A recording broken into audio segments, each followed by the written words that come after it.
Today I'm going to be reviewing an Idoing head unit.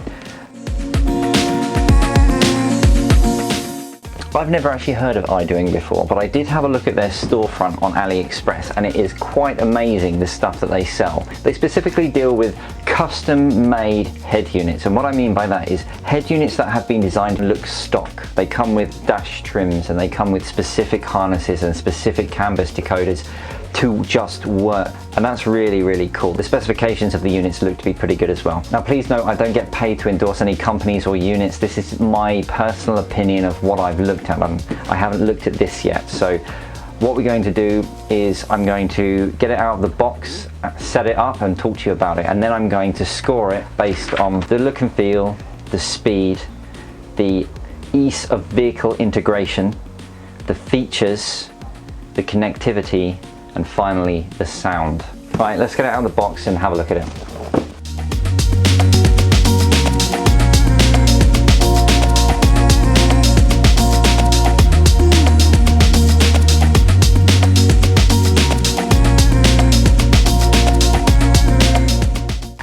And here it is.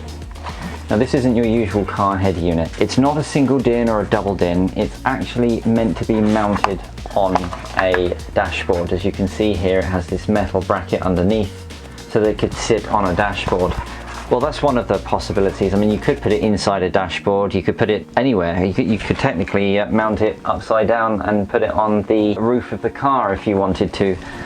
The beauty of this is it's completely custom, so you can do what you want with it. It comes with a very long ribbon cable. I think it's probably about 1.5 meters long, and the reason for that is that there is no actual connectivity on the back of this unit. It is the only thing of interest on the back of the unit is the fact that you can put a SIM card in it, and it can take a micro SD card for additional storage, but everything else is not on this particular unit. So once you've put it wherever you're going to put it, the ribbon cable will just disappear into your dashboard or to wherever you want to mount the actual unit itself, which is this. This is the Idoing Magic Box, and this is the brains of the operation. These are quite special because Idoing will send you one that is specific for the car you have.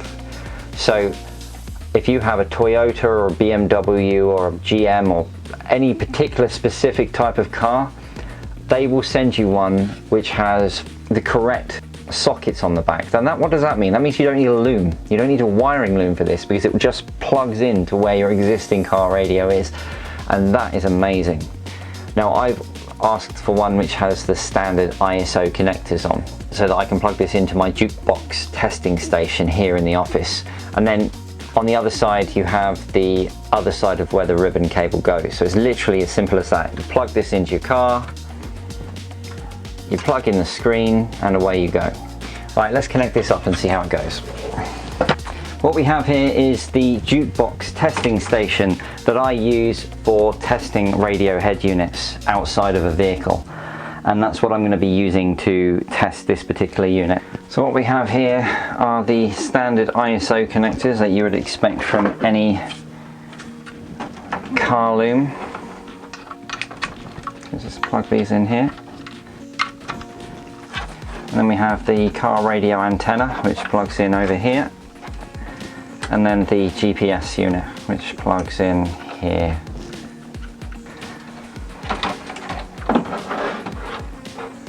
And the unit does come with other connectors as well, such as the aux in and the low-level audio outputs, a reverse camera connector, an external mic, a center speaker output, which is very interesting indeed. That means that this system outputs 5.1 audio, and then you've got a couple of USB ports that can be added to it as well, but I'm not going to connect those up just yet. Now, to find a way to make this look pretty for our demonstration, I need to find a way to stick it up here. So what I'm going to do is I'm going to screw this to a piece of wood like this so that I can slot it in here, and then we can demonstrate it.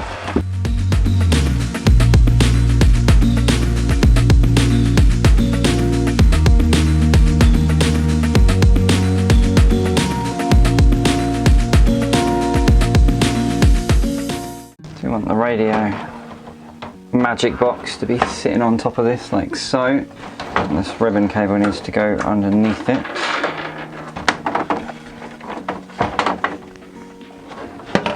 Pop that in there. I shall plug this into the magic box like so. Very nice.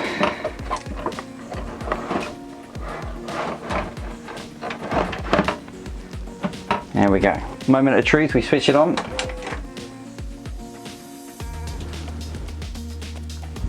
There we go, see navigation system has come up. And it's showing the Saab logo, which I have already set up, which is really cool. It can have any brand of car. Android is starting. And there we go. So let's talk about the design of this. So it looks pretty sleek. It reminds me of what you have installed in Mercedes-Benz cars as their primary display. Very, very sleek, minimalistic design. One thing that it doesn't have is any buttons at all. So you've got no physical buttons and no capacitive touch buttons either. And that is a problem on these types of devices if you do not have steering controls. Because if you don't have buttons on your steering wheel for volume or track changes, the only way that you're going to be able to do it is by sort of touching this volume control up here and then sliding it up and down depending on how you want the volume control. And if you're driving your car, that is not something that you want to be doing. And it does look very, very good. The colors are very vibrant and it is bright. So that is very, very nice indeed. The brightness is controlled by pressing this sun button, and you can slide it up and down depending on the brightness level that you want. But when you reduce it to the minimum, the screen still has quite a bit of brightness to it, and when you're driving at night you like it to have a little bit more darkness. Otherwise it's very, very nice. As for the design of the actual dashboard itself, I think Idoing you could have probably done a little bit better. All of the buttons have these grey boxes around them. There's no real design to it. I assume they did it so that it would be easy to see the buttons against the background, but it just looks a bit ugly. Now obviously it is an Android device, you can install different themes or dashboards, but still, it could have been done a little bit better. So let's talk about the elephant in the room, and that is the sound quality. Well, the Idoing has something called DSP, which is digital signal processing. And that means it has the functionality of having lots and lots of audio properties. You have a 15-band graphical equalizer, as you can see here. It has a bunch of presets, or if you're like me and you want to be able to set it yourself, you can do, and you have 3 savable profiles. But it goes deeper than that.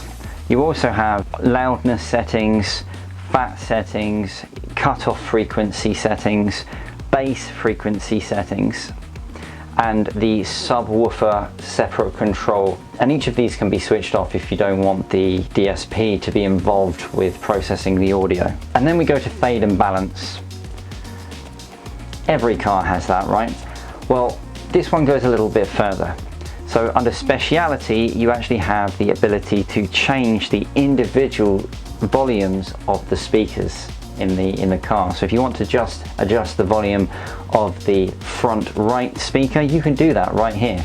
This gives you total control over how exactly the car sounds to you. And then you have the ability to actually set the distance between you and the speaker as one of the options as well. So from a sound quality perspective, the thing actually sounds amazing, and it can be set however you want. This is a unit where they haven't skimped on quality for the sound processing unit at all. So you really are going to get something that is on par with a brand named unit like Pioneer or Kenwood. And if you take that into consideration, that you're also getting wireless Android Auto and wireless Apple CarPlay, and then every other feature under the sun, for less than £300, this unit is crazy, crazy value. If you're interested in Apple CarPlay or Android Auto, you're probably not interested in any of the stuff that I've just discussed. You just want your phone to connect to this so that you can have all of the navigation and music on the head unit without you having to actually do anything. Well, that's very, very easy as well. You don't need to do anything. All you need to do is get in your car, put the key in the ignition and turn it on. This head unit is going to find your phone and connect to it automatically, and then you have access to your Spotify playlists. You have access to basically any app on your phone which is compatible with Android Auto. Apple Carplay. Turn the car on, the head unit's going to detect your phone and connect to it automatically, and you're going to have all of your apps and music again on your head unit, not needing to do anything, no complication whatsoever. You have all of the apps that you have on your iPhone which are compatible with CarPlay are all here. Here's Google Maps on this side, you've got Spotify over here, and you have all of the other apps as well that are compatible. So the final scores. Look and feel, I'm going to give them a 6.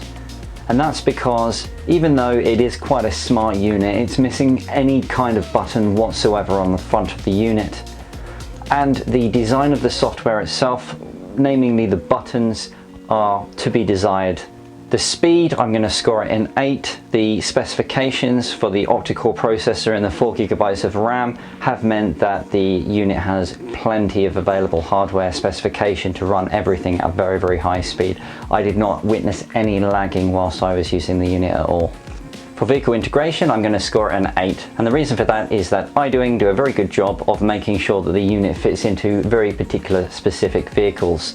That means that they will supply you with CAN bus decoders and everything that you need to actually fit it in nicely. Even this one, which is not designed for any particular vehicle, has options which allow you to set the specific type of CAN bus for any particular vehicle type.